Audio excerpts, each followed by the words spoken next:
नमस्कार दोस्तों, वृद्धि लीगल में आपका एक बार फिर से स्वागत है। मैं एडवोकेट निशांत मिश्रा और आज हम लोग डिस्कस करने वाले हैं एक बहुत ही जरूरी विषय पे। ये विषय संबंधित है लीगल नोटिस से। कुछ भ्रांतियां जो कि आम तौर पे समाज में फैली हुई है, लीगल मार्केट में फैली हुई है। लोगों के मनों में एक शंका है कि क्या एक लीगल नोटिस सिर्फ एक अधिवक्ता ही भेज सकता है या फिर कोई एक आम नागरिक भी उस लीगल नोटिस को भेज सकता है। इसके अतिरिक्त और भी कुछ भ्रांतियों पे हम आज इस वीडियो के माध्यम से चर्चा करने की कोशिश करेंगे। तो आइए वीडियो को शुरू करते हैं। तो दोस्तों, इससे पहले कि मैं आपको इसका जवाब दूं कि क्या एक आम नागरिक भी लीगल नोटिस भेज सकता है या नहीं, इससे पहले ये समझ लेते हैं कि आखिर लीगल नोटिस भेजने का पर्पस क्या होता है। दोस्तों, लीगल नोटिस भेजने का मात्र इतना सा पर्पस होता है कि आप दूसरी पार्टी को इंटीमेट कर देते हैं, इत्तला कर देते हैं, बता देते हैं, सूचित कर देते हैं कि उस दूसरी पार्टी की किसी कृत्य की वजह से, किसी काम की वजह से आपको क्षति झेलना पड़ रहा है, आपको कुछ परेशानियां हो रही हैं और आप विक्टिमाइज हो रहे हैं। इतनी सी बात को आपको दूसरी पार्टी को इंटीमेट करना होता है और वही जो लेटर होता है उसी को हम लीगल नोटिस कहते हैं।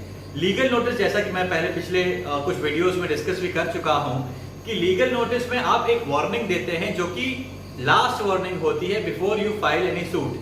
कोई भी सिविल केस में या फिर कोई ऐसा केस जिसमें कंपनसेटरी जूरिस्प्रूडेंस लगता हो या फिर आपको कंपनसेशन से आपके डैमेजेस फुलफिल किए जा सकते हैं, इंडेमनिफाई किए जा सकते हैं, तो उन सारे केसेस में आप एक लीगल नोटिस भेज करके दूसरी पार्टी को इंटीमेट कर देते हैं कि आपके किसी काम की वजह से मेरे को क्षति पहुंची है। मात्र इतना सा पर्पस होता है एक लीगल नोटिस भेजने का। अब आते हैं इस चीज पे कि क्या लीगल नोटिस का कोई फॉर्मेट होता है, कोई सेट फॉर्मेट होता है या फिर लीगल नोटिस एक फॉर्मल लेटर की तरह ही भेजी जा सकती है।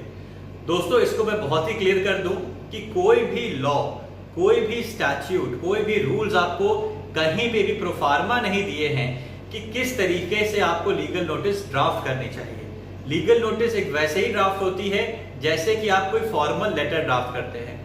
बस पर्पस का और ग्रेविटी का फर्क आ जाता है कि जब आप फॉर्मल लेटर भेज रहे होते हैं तो उसकी ग्रेविटी कम होती है, उसका पर्पस ये होता है कि आप सिर्फ इंटीमेट कर रहे हैं। लेकिन लीगल नोटिस में आप इंटीमेशन के साथ एक वार्निंग भी देते हैं।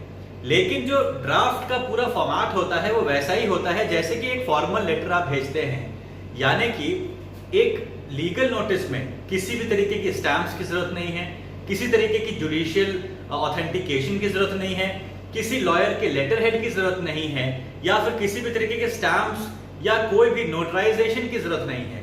एक नॉर्मल फॉर्मल लेटर को भी लीगल नोटिस की तरह ट्रीट किया जा सकता है अगर उसमें लीगल नोटिस के एसेंशियल एलिमेंट्स मौजूद हैं। वो एसेंशियल एलिमेंट्स क्या हैं कि उसमें वार्निंग होनी चाहिए, वो एक लास्ट वार्निंग होनी चाहिए और उसमें ये चीजें स्पष्ट शब्दों में लिखा होना चाहिए कि यदि जिसको आप भेजे हैं ऑपोजिट पार्टी का नाम लिखते हुए या उसको संबोधित करते हुए कि यदि दूसरा व्यक्ति जिसकी वजह से आपको कोई क्षति हो रही है, कोई डैमेजेस हो रहे हैं, कोई लॉस हो रहा है, वो व्यक्ति अगर आपकी इस क्षति की पूर्ति नहीं करता है, इंडेमनिफाई नहीं करता है, तो आप मजबूर हो जाएंगे कि आप उस व्यक्ति के खिलाफ केस करें। और ये बहुत ही जरूरी लाइन है किसी भी लीगल नोटिस में, और सिर्फ इतनी सी लाइन किसी भी फॉर्मल लेटर को लीगल नोटिस में कन्वर्ट कर सकती है। ऑब्वियसली टाइटल होना चाहिए, कुछ पैराग्राफ सिंक्रोनाइज होने चाहिए, क्रोनोलॉजिकली आपको लिखना चाहिए, वार्निंग पैराग्राफ अलग होना चाहिए, डेट, डिस्ट्रिक्ट, सिग्नेचर, ये सारी चीजें बहुत ही जरूरी है एक लीगल नोटिस में, जिसको मैं आने वाले वीडियोस में समझाऊंगा जब मैं स्पेशली ड्राफ्टिंग समझाऊंगा लीगल नोटिस की। लेकिन अगर मैं कहूं कि एक फॉर्मल लेटर को भी लीगल नोटिस तरह ट्रीट किया जा सकता है तो वो गलत नहीं है अगर उस फॉर्मल लेटर में लीगल नोटिस के एसेंशियल एलिमेंट्स मौजूद हैं। इससे साफ ये क्लियर होता है कि एक आम नागरिक भी लीगल नोटिस भेज सकता है और किसी भी व्यक्ति को लीगल नोटिस भेजने के लिए किसी वकील की या किसी अधिवक्ता की आवश्यकता नहीं है। अब आते हैं कि आखिर फिर भी क्यों लॉयर्स को किया जाता है एक लीगल नोटिस भेजने के लिए। तो दोस्तों, जैसा कि पिछले वीडियोस में मैंने बताया है कि लीगल नोटिस एक इनिशिएटिव होता है किसी भी केस को फाइल करने के लिए। जब आपका इनिशिएशन ही खराब हो गया, आपको लीगल नॉलेज नहीं है, आपको पता नहीं है कि कोर्ट की प्रोसीडिंग्स कैसे चलती हैं, आपको ये भी नहीं पता है कि केस कैसे ड्राफ्ट करते हैं, और आपने सिर्फ एक रिप्रेजेंटेशन को as a legal notice treat कर दिया, हो सकता है कोई चीज जो लीगली जरूरी था वो आपसे मिस हो गया और इस कंडीशन में आपका केस भी दिक्कत कर जाता है। अल्टीमेट रिजल्ट क्या होता है कि कुछ प्रोसीजरल फ्लॉज की वजह से, कुछ प्रोसीजरल गलतियों की वजह से कुछ पैराग्राफ्स आप मिस कर देंगे और उस कंडीशन में आप अपना केस भी हार सकते हैं।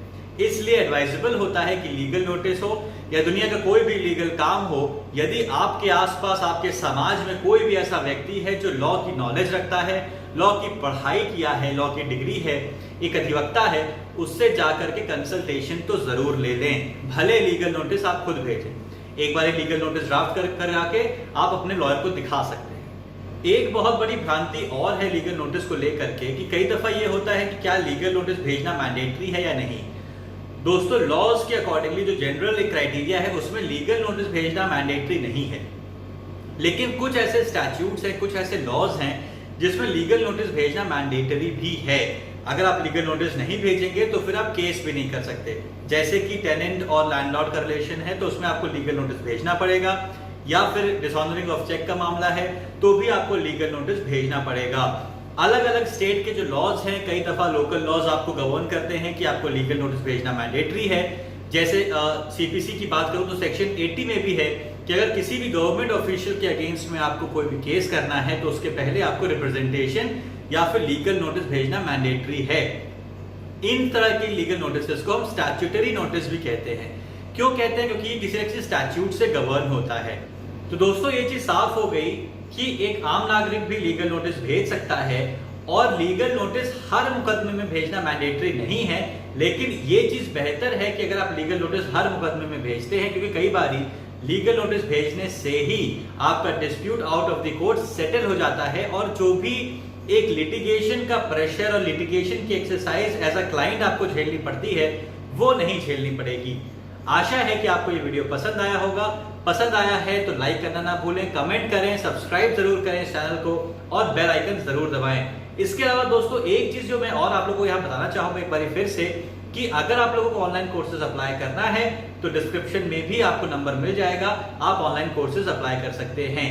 Thank you.